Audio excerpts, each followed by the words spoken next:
So when I learned to knit, I was trying to learn from a book, and the hardest thing I thought was the cast on.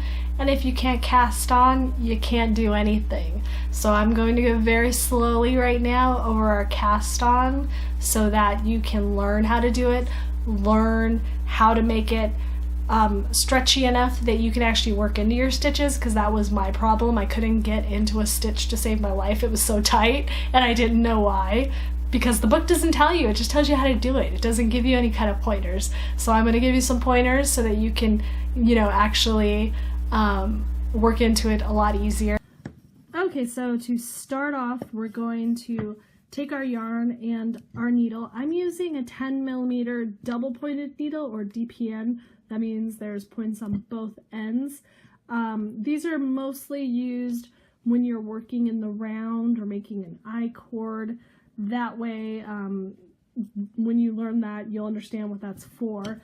Normally, like if you're doing a flat, rectangular straight project where you're not working in the round, you're working in rows, you would use like a straight needle like this with an end on it.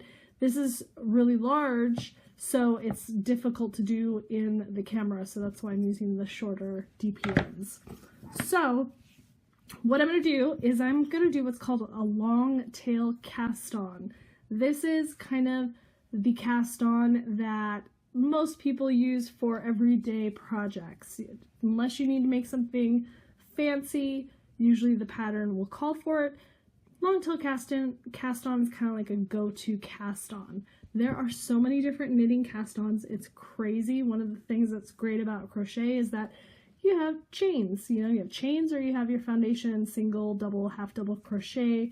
You have two ways to start your project, and that's it.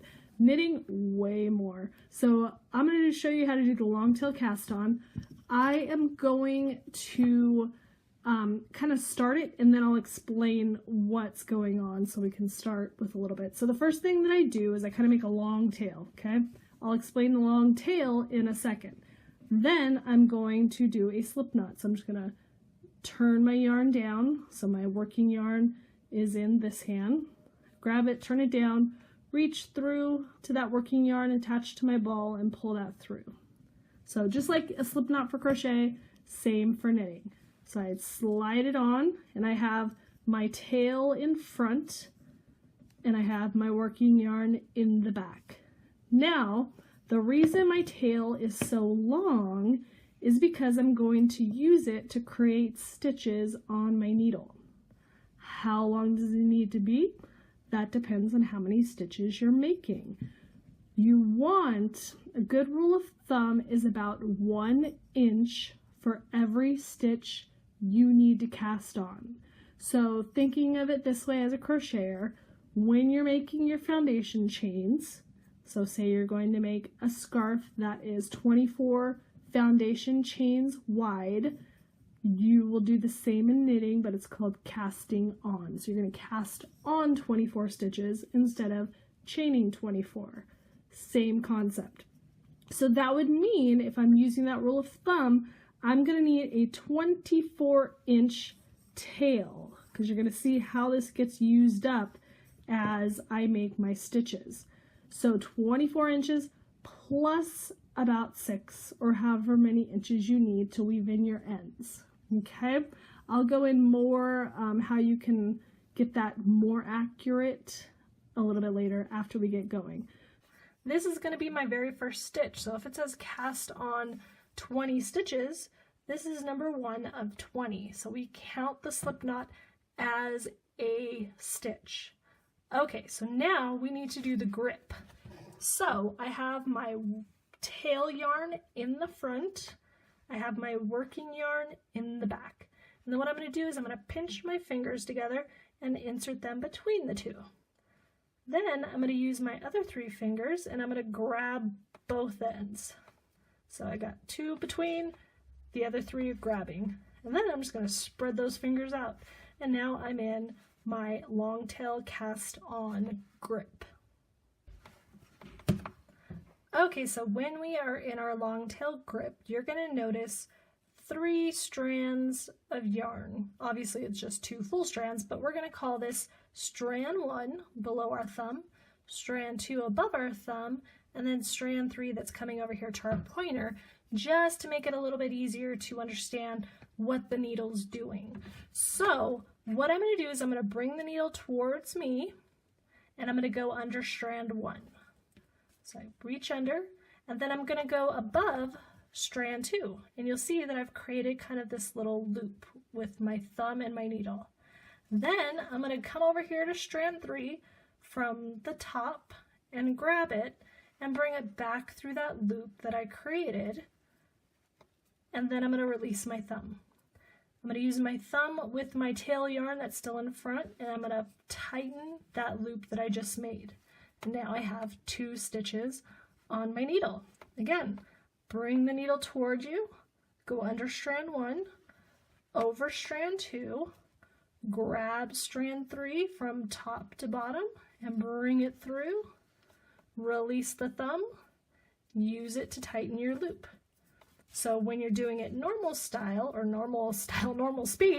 it's going to look like this, so that you can kind of just easily have your hand ready for your next one.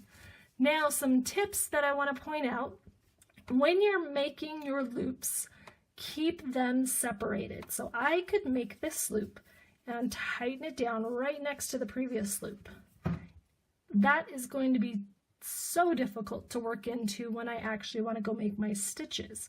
These little loops that I have here, where there is some space between each one, is going to give me slack to be able to insert my needle when I go to work my stitch, which you'll see in the next video when we actually do the knit stitch. So when you're making your loops, this was the #1 problem that I had when I was learning.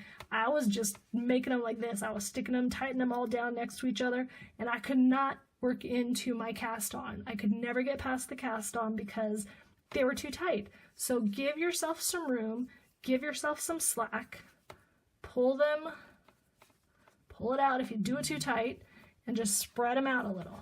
So again, you have your grip, bring it towards you, go under the first strand, over the second strand, grab that third strand, and bring it back through. Release the thumb and tighten down. So let's look at it at maybe a different angle just so you can see it. So I'm going under, over, grabbing, bringing it back. Release and tighten. Just keep on sliding them down your needle. Again, let's try maybe this way here so you can kind of see how it looks. So it's going over and grabbing, and then pulling it back through. Now I said, let's talk about this long tail. So when you are pulling your tail out, you need to be conscious of how many stitches you need on your needle to figure out how much you should pull out. So there's a couple different ways you can do it. You can guesstimate. You can just start pulling some, pull way more than you think you need, and then just trim off what's left over. But I am way too yarn, I don't like having long tails that I have to cut off. I feel like I'm wasting yarn, so I don't really like that one. The next best option is to pull out about 1 inch of yarn for every stitch you need. So that's more for like worsted weight yarn.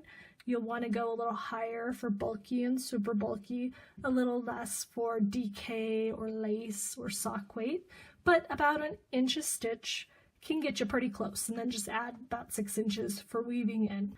So if you need to make 12 cast on stitches, you'll pull out 12 inches and then another 6 or however many you need to weave in, so for a total of about 18 inches. That is probably a better option than just guesstimating and yanking out yarn. Then there's the third most accurate way to do it. So usually, if you're doing like a 12 stitch, it's not a big deal. If you run out, you can easily pull it out and redo it. But if you have like a huge rectangular scarf you're making and you need to cast on 200 stitches, you don't want to have to do it more than once. You don't want to accidentally get too little of yarn, so you want to be a little bit more accurate. So the best thing to do is to kind of do a multiple. So if you have 200, cast on about 10 stitches, then pull it off your needle, keep track. So like if this was 10 stitches here, keep track of these two ends, pull this out, pull it out, and measure it. How many inches did it take you to make 10 stitches? And then multiply that measurement by 20 and pull that many inches of yarn out. So that's kind of the most accurate way. Don't forget to add, 4 to 6 inches for weaving in. But if you had a huge amount of cast on stitches, that is going to guarantee you that you're not going to run out. So how do I count these once I cast on? Easy, you just count your loops. You have 1, 2, 3, 4, 5, 6, 7, 8, 9, 10, 11, 12. And that's how many I wanted to make for our training of knit stitches. So we're going to move on to our knit stitch, and that's all for now.